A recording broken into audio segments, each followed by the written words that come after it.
Segunda de Tesalonicenses capítulo 2, versos 5 al 9. ¿No os acordáis que cuando yo estaba todavía con vosotros os decía esto? Y ahora vosotros sabéis lo que lo detiene, a fin de que a su debido tiempo se manifieste. Porque ya está en acción el misterio de la iniquidad, solo que hay quien al presente lo detiene, hasta que él a su vez se ha quitado de en medio.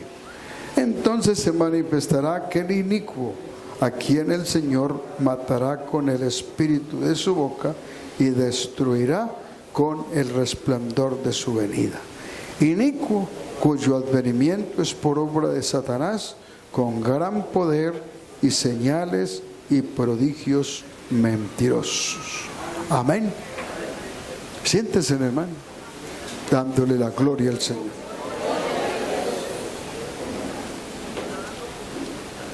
Hay hermanos que están muy pendientes de tomar nota y van a sus casas y hacen sus estudios. Yo les dejo Biblia para que lean. Y algunos dicen, bueno, es que yo no soy predicador, ¿para qué me pongo a hacer un estudio? Eso hace que su mente se practique, que su mente se abra. Cuando el creyente no está acostumbrado al estudio de la palabra, no lee mucho, y viene a la iglesia, le gustan las predicaciones. Cuando se trata de una enseñanza queda como trastornado. Y a veces dicen, no entiendo ni jota. ¿Por qué no entiende?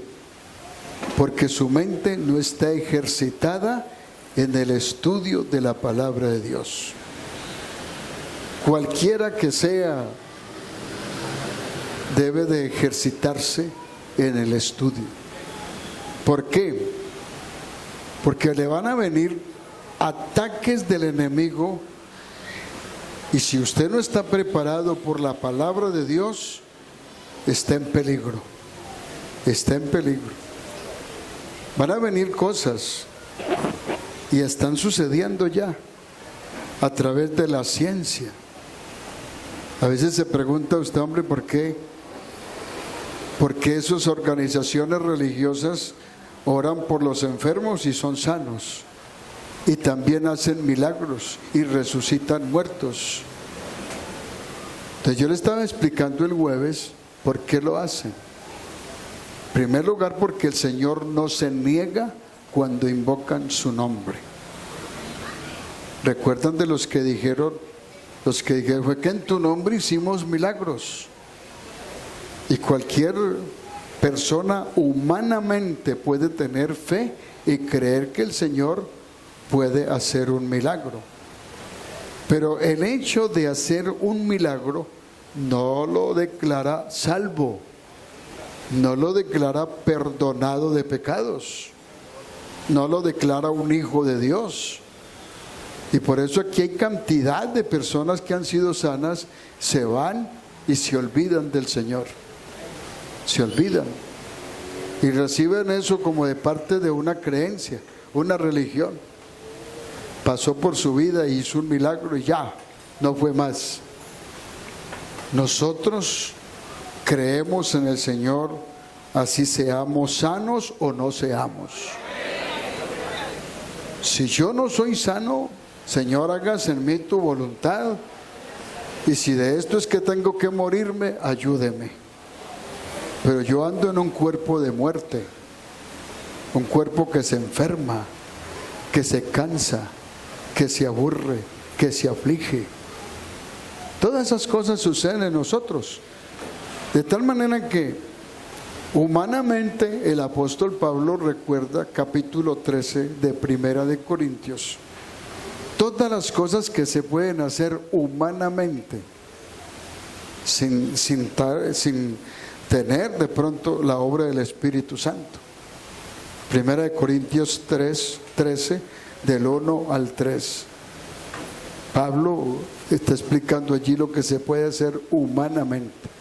Se puede hablar lenguas, se pueden hacer donaciones, se pueden hacer muchas cosas humanamente.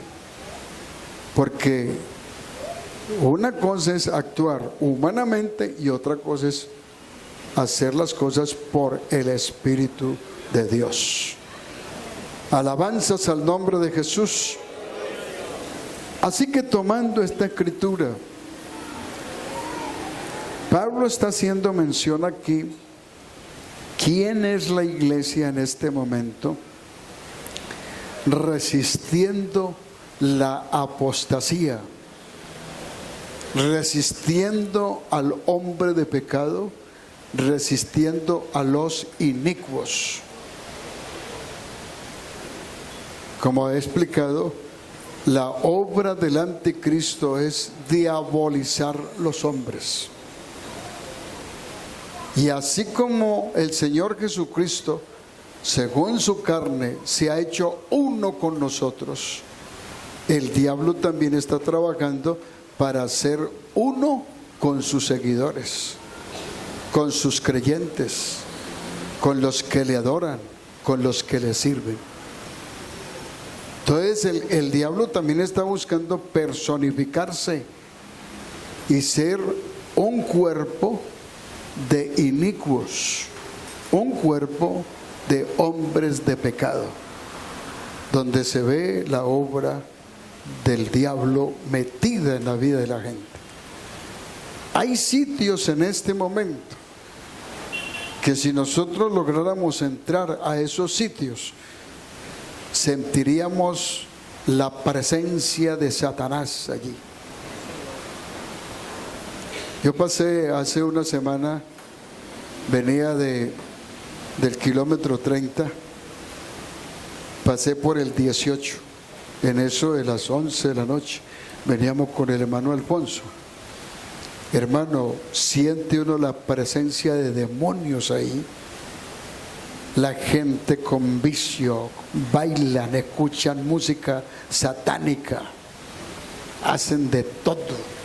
Los hombres parecen chimeneas, echando humo. Y el carro tiene que cerrar las ventanillas porque se penetra de ese olor de hierbas. Así que, hermanos, hay lugares que son satánicos. Y el Señor lo muestra por la palabra de Dios, que esos lugares no penetra el Evangelio. Esos lugares no reciben al Señor. Esos lugares están destinados como pantanos. ¿Ha estudiado el capítulo 47 de Ezequiel? ¿Ustedes han estudiado ese capítulo? Ese capítulo está hablando de la predicación del Evangelio. Cómo empezó y de dónde viene, que hay alrededor de los ríos, sanidades, y los ríos eran aguas vivas, salían del templo y penetraban en los mares, y donde quiera que esas aguas entraban había sanidad.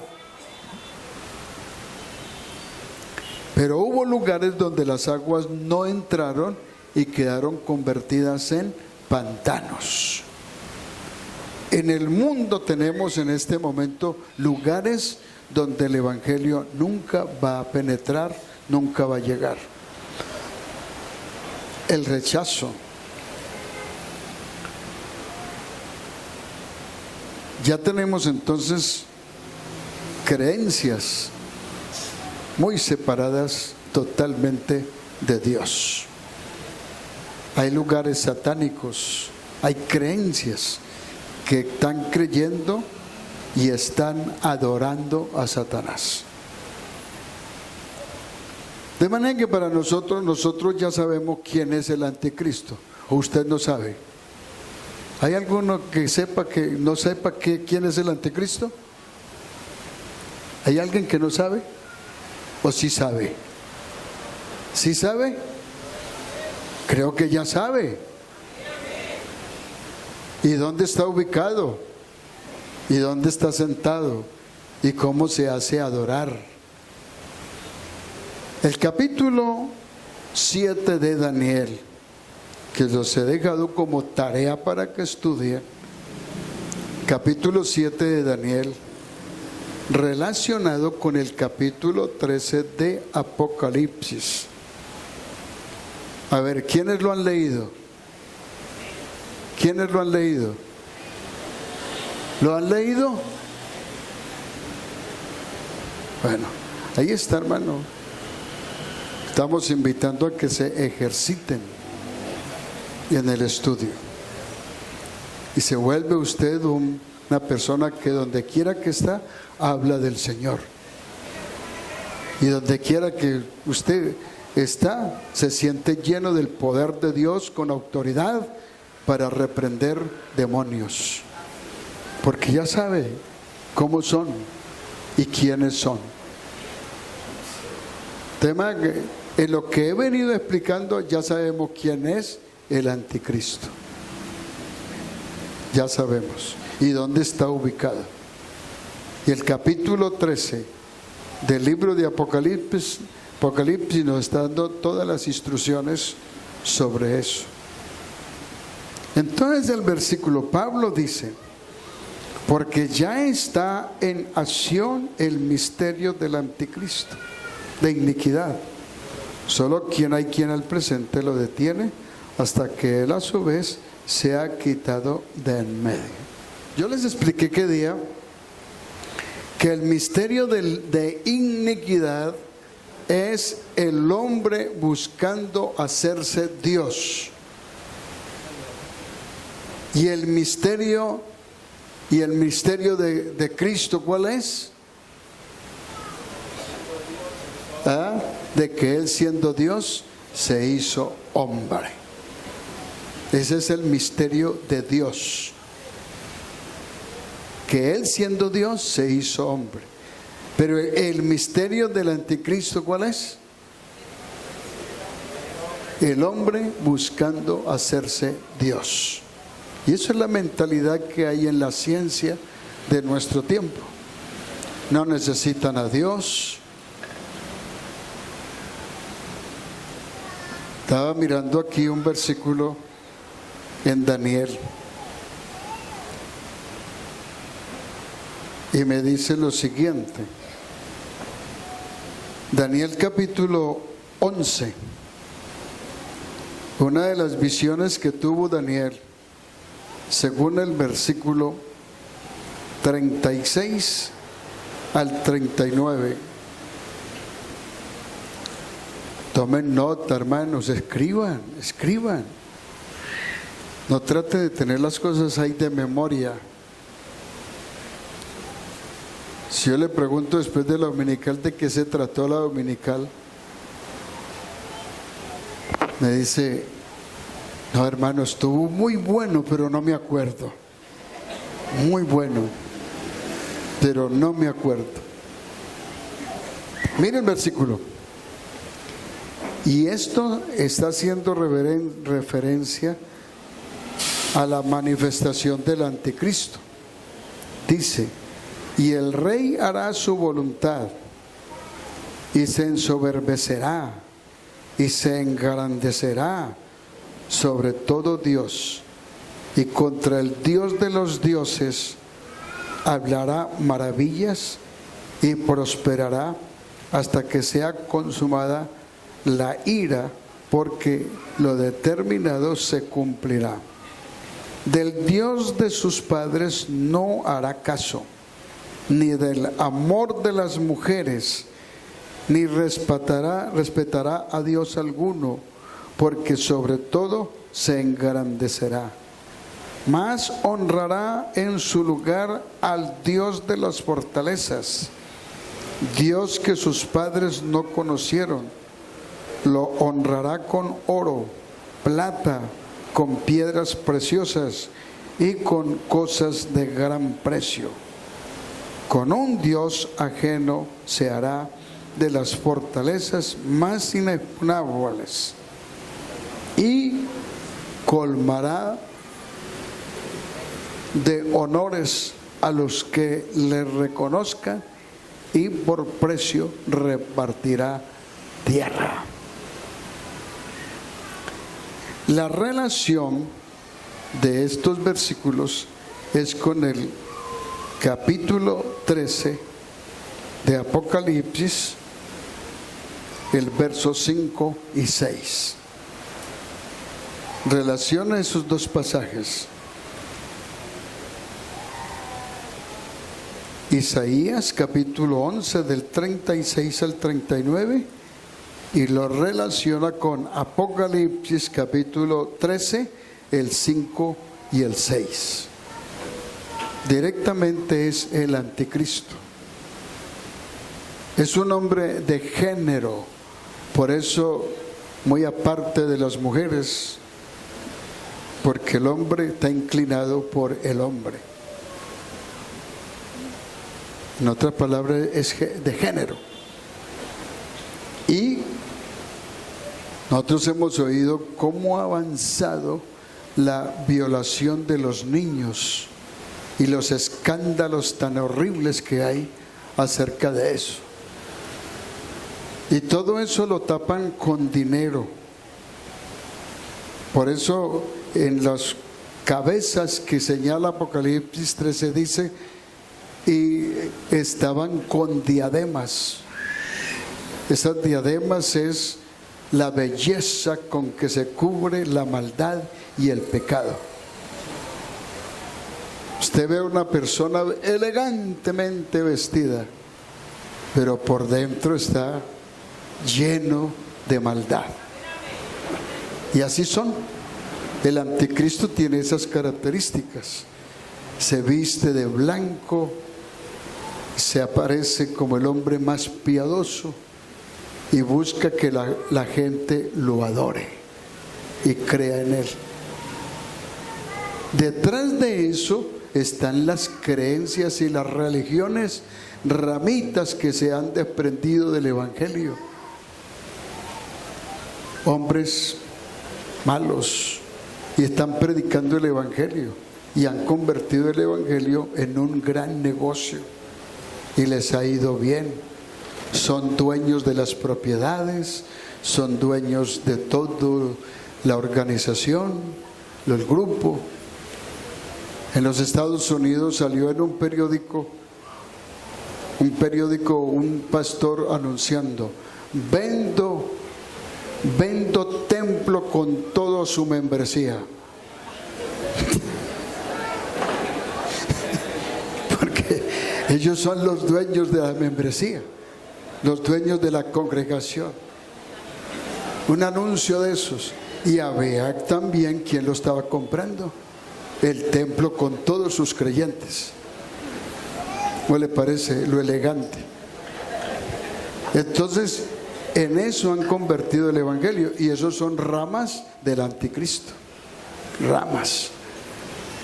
Pero eso el Señor nos está enseñando y nos está instruyendo cómo resistir todo eso y vivir una vida espiritual consagrada verdaderamente al Señor. Diga entonces, lo primero que hemos estado mirando es que el anticristo primeramente ha venido trabajando la apostasía.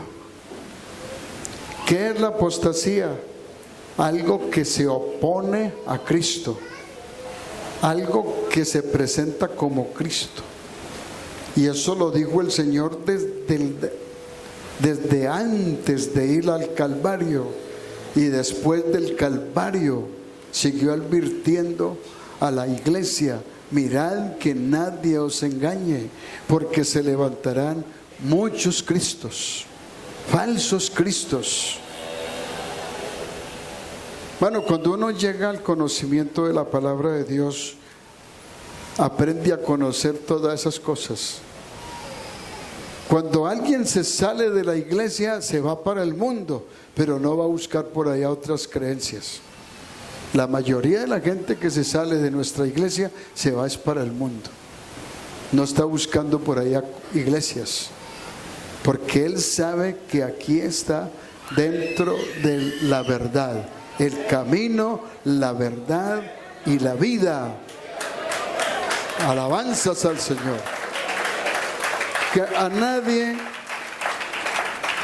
nosotros hemos tenido predicadores muy elocuentes, grandes hombres, pero a ninguna iglesia le hemos enseñado a creer en esos hombres.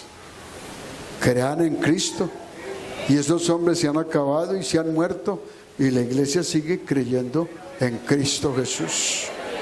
Ninguno de esos hombres se ha sido dueño de los templos ni de la iglesia.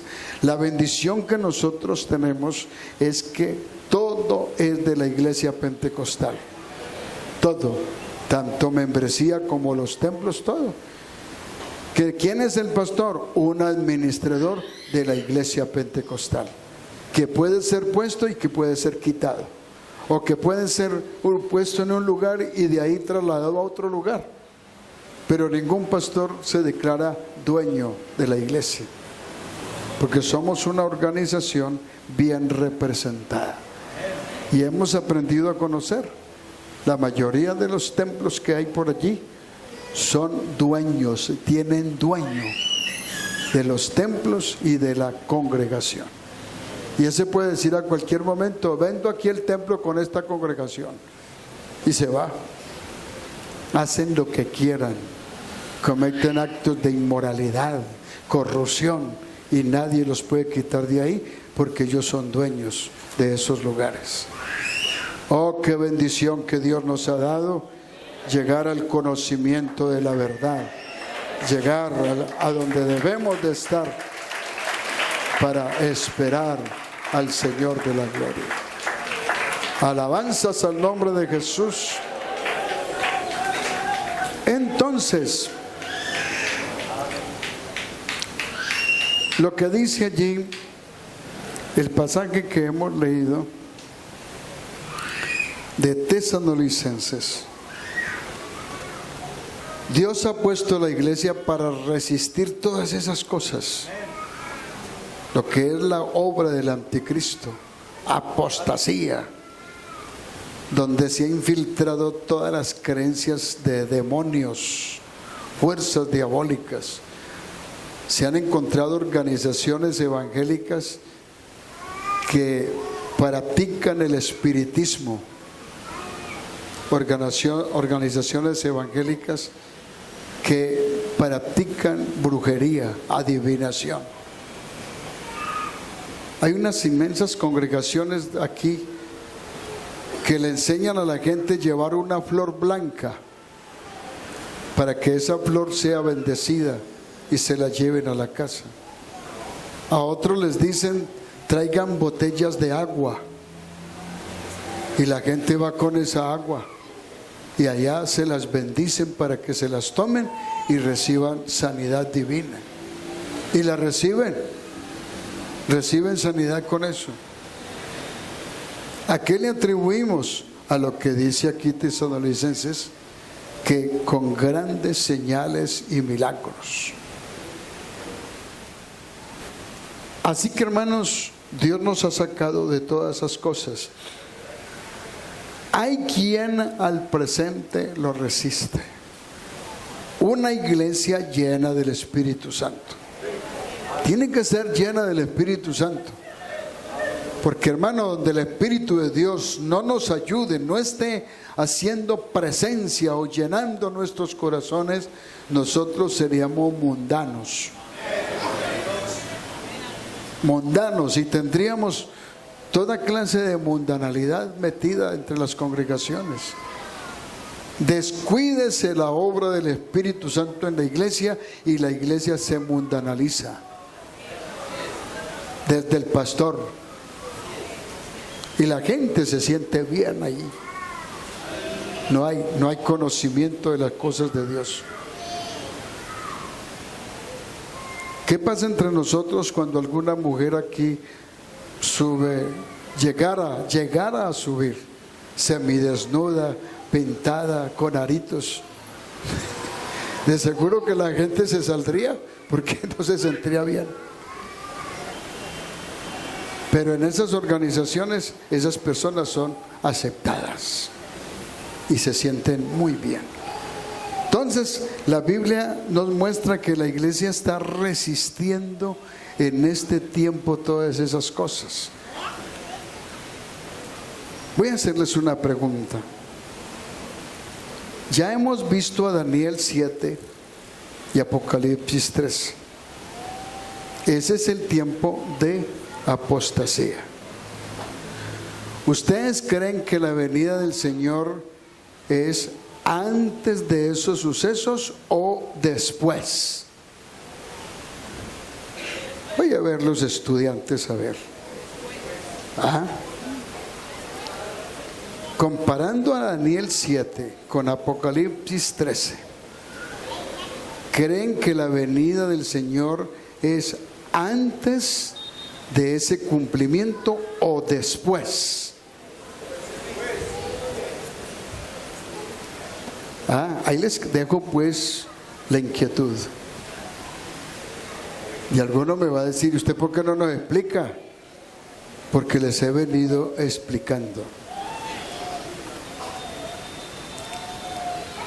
¿Usted cree que Apocalipsis 13 es antes de la venida del Señor o después de la venida del Señor? Apocalipsis 13, si lo han leído detenidamente, dígame alguien, ¿antes de la venida del Señor o después de la venida del Señor?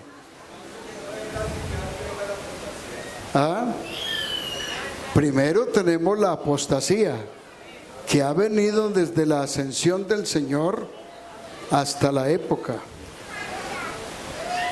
Entonces allí estamos. ¿Qué dicen por aquí pues? ¿Antes o después? Oiga, estoy notando que ustedes no leen. Ustedes no leen, se me atienen es a lo que yo digo aquí nomás. Deben de leer. Pónganse de pie los que creen que Apocalipsis 13 se cumple después de la venida del Señor. Los que crean, porque bueno, mi intención no es juzgarlo, hermano, es explicarle.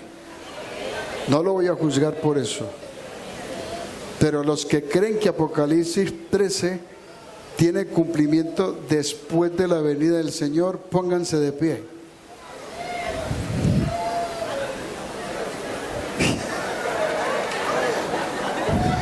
A ver, diáconos.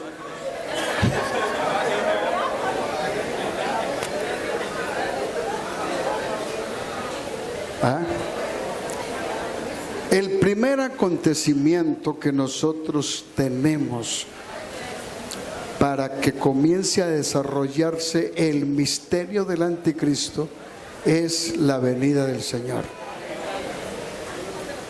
Por eso él está haciendo el trabajo de apostasía. Y ya lo vemos. El apóstol Pablo dice, porque ya se ha manifestado y ya está entre nosotros el misterio. Ya está. Pero a ver, hasta que él a su tiempo, a su vez, se ha quitado, ¿quién es ese que está impidiendo el desarrollo del anticristo? ¿Quién es? La iglesia, ¿no? Llena del Espíritu Santo. Entonces el anticristo no ha podido declararse en su poder y en su fuerza mientras la iglesia lo está resistiendo. Pero cuando la iglesia sea quitada, entonces ¿qué? Ya se manifestará el hombre del pecado, el anticristo, todo ese misterio se revelará. Allí comienza, cuando ya el Señor haya levantado su iglesia, comienza lo que llamamos la gran tribulación. Hay quienes creen que la iglesia pasa por la gran tribulación y la iglesia no pasa por la gran tribulación.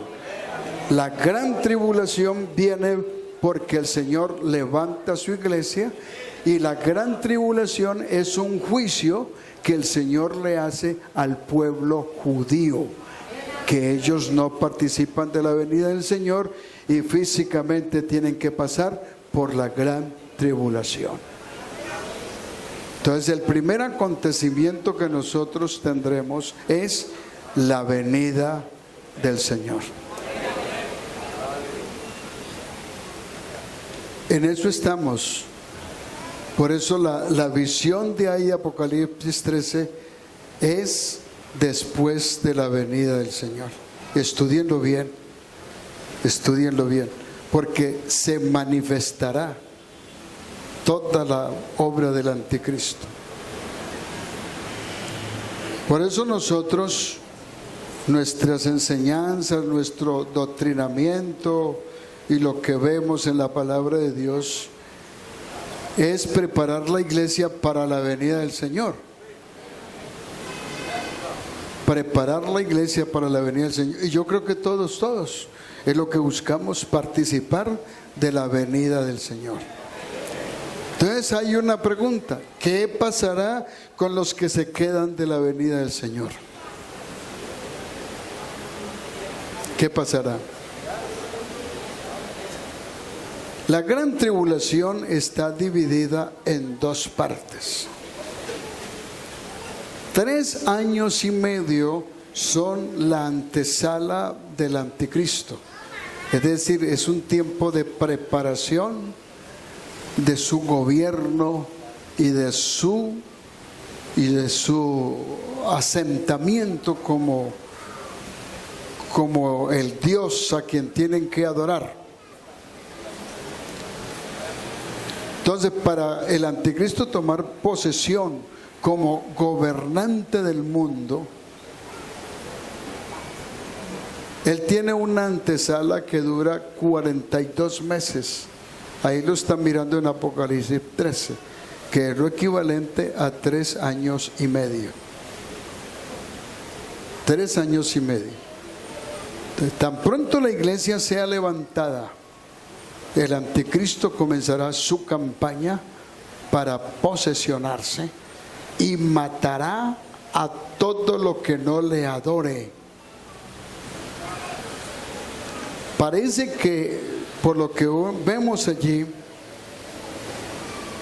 en ese tiempo de los 3 años y medio van a morir muchos de los que se quedaron de la venida del Señor. Mueren. Y estos que mueren resucitan. Usted ha leído el texto donde habla: bienaventurado el que participe de la primera resurrección. Y parece que la segunda resurrección es para los que mueren por el testimonio de Jesucristo. Para los que mueren por el testimonio. Es decir, que los que se quedan de la venida del Señor y pueden resistir la obra del anticristo, la manifestación del anticristo, van a morir decapitados, degollados, porque el anticristo va a matar a todo lo que no lo adore. Entonces habrá allí creyentes que, vestidos del poder de Dios, van a resistir y van a morir por el testimonio de Jesús. Ojo, porque hay enseñanzas que dicen: no, es que los que han de ser salvos es hasta la venida del Señor y de ahí en adelante nadie será salvo. La Biblia me muestra ahí 42 meses y les voy a dejar textos que deben de leer para mostrar de que sí hay salvos en esos 3 años y medio. Cuando el anticristo ya se sienta para hacerse adorar como Dios en el templo, como dice ahí 2 de Tesalonicenses, cuando ya el anticristo se sentó, de ahí en adelante, es decir, hasta allí llegó ya el sacrificio del Cordero, llegó la sangre de Cristo, todas estas cosas. Pero algo que tenemos que ver es que después de la venida del Señor, la gente no se estará bautizando, ni se estará arrepintiendo, ni estará viniendo al altar, nada. Únicamente le queda morir por el testimonio de Jesús. Después de la venida del Señor, nadie se estará arrepintiendo, nadie se estará bautizando. Y si alguno le da por ahí, por bautizar a la gente, es falso, porque no hay la manifestación de Dios para arrepentimiento, bautismo o ser lleno del Espíritu Santo. No hay nada. Lo que tienen la oportunidad es de invocar el nombre del Señor y morir por el testimonio de Jesús. Entonces, estos son los que participan de la segunda resurrección. Los que mueren por el testimonio de Jesús. Entonces, todos estos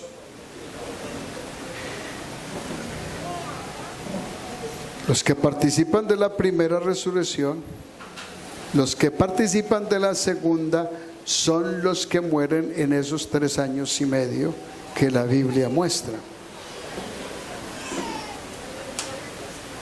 ¿Ustedes creen que todos los que mueren en pecado impíamente van a resucitar?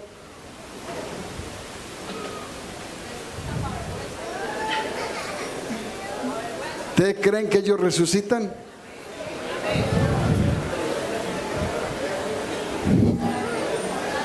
¿Ustedes creen que los muertos que mueren sin el conocimiento de la palabra de Dios resucitan? No resucitan. Pónganle bien cuidado y verá que la resurrección es para los que han creído en Cristo. Yo soy la resurrección y la vida. El que cree en mí, aunque esté muerto, vivirá.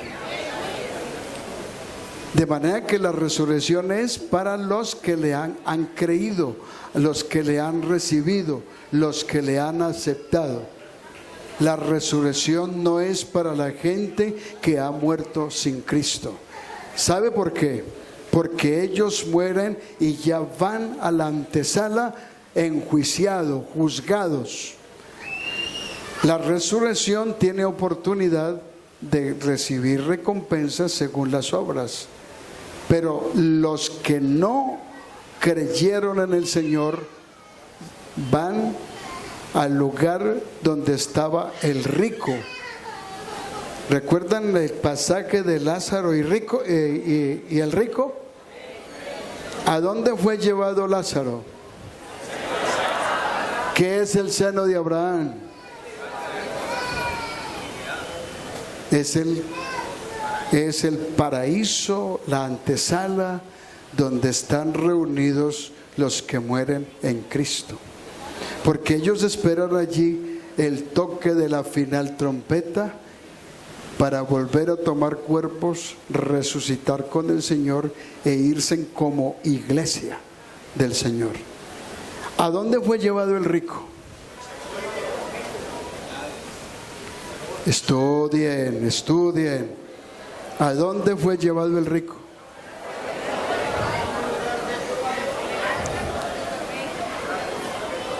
Él no estaba allí para resucitar.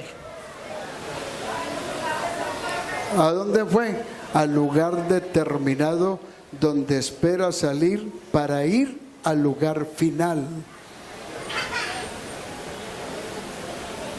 ¿Qué significa para nosotros Hades?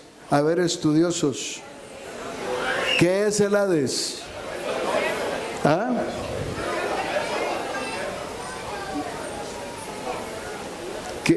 ¿Ha visto qué es la palabra Hades?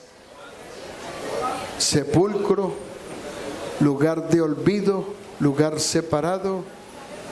En algunas escrituras dice infierno, aunque no hay nadie en el infierno todavía, pero allí ya está sentenciado, ya está juzgado. La persona que muere sin el Señor ya está en el lugar determinado, por eso Él no resucita. De allí sale para el lugar de la picota, donde ha sido juzgado y sentenciado para siempre. Ahí les dejo la inquietud, estudien. Nos vemos aquí el domingo con la ayuda del Señor. Continúo con el tema. Continúo con el tema porque está muy interesante. No le alcanzo a oír, hermano.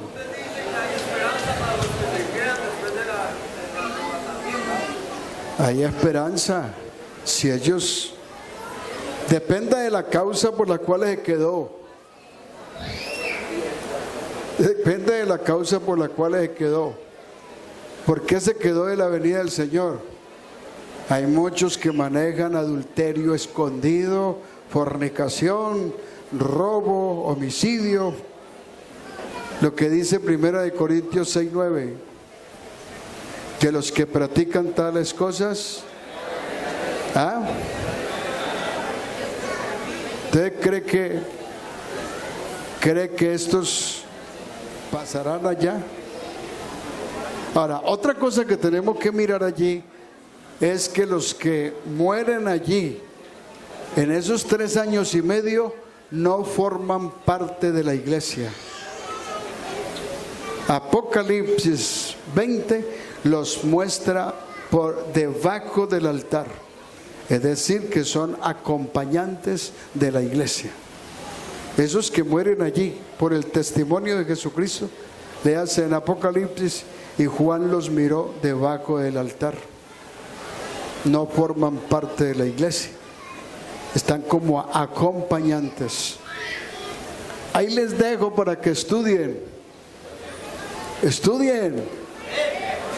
y tienen más inquietudes, y yo creo que he dejado un poco de inquietudes hoy, pero estudien la palabra.